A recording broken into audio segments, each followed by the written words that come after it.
भारत जोड़ो यात्रा के बाद अब राहुल गांधी जी के नेतृत्व में कांग्रेस पार्टी भारत न्याय यात्रा निकालने वाली है।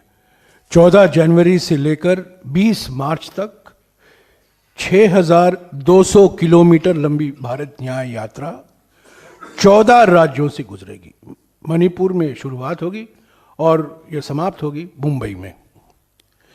भारत जोड़ो यात्रा के दौरान राहुल जी ने 3 मुद्दे उठाए थे।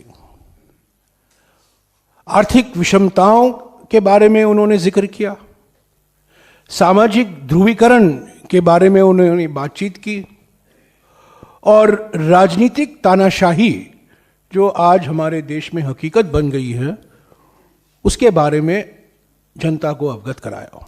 तो ये 3 बड़े मुद्दे थे भारत जोड़ो यात्रा के समय में। उन्होंने अपनी आवाज़ बढ़ती हुई आर्थिक विषमताओं के बारे में, बढ़ती हुई सामाजिक ध्रुवीकरण के बारे में और बढ़ती हुई राजनीतिक तानाशाही के बारे में उन्होंने अपने विचार जनता के बीच में रखा।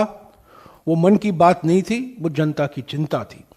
लोगों से सुनने के लिए भारत जोड़ो यात्रा निकाला गया था। अब ये यात्रा दूसरे चरण में भारत न्याय यात्रा है।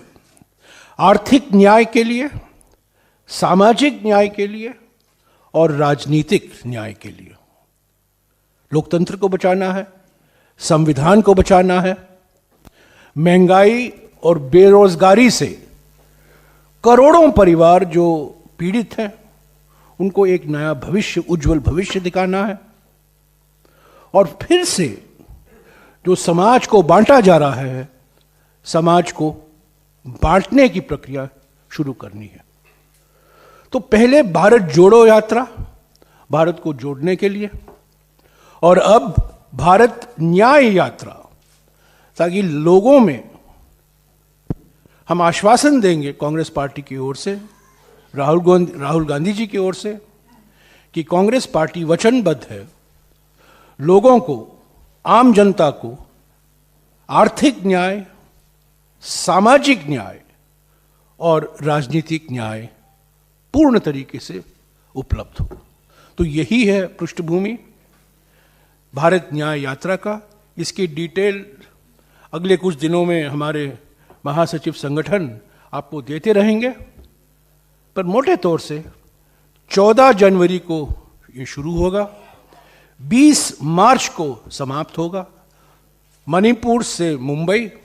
भारत जोड़ो यात्रा में जम्मू और कश्मीर और दिल्ली के अलावा 12 राज्य शामिल थे।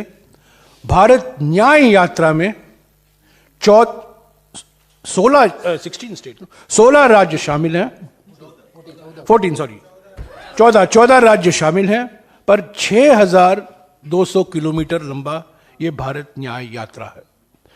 जैसा कि इन्होंने आपको समझाया, ये ज़्यादातर बस यात्रा रहेगा, पर रोज पद यात्रा भी होगा।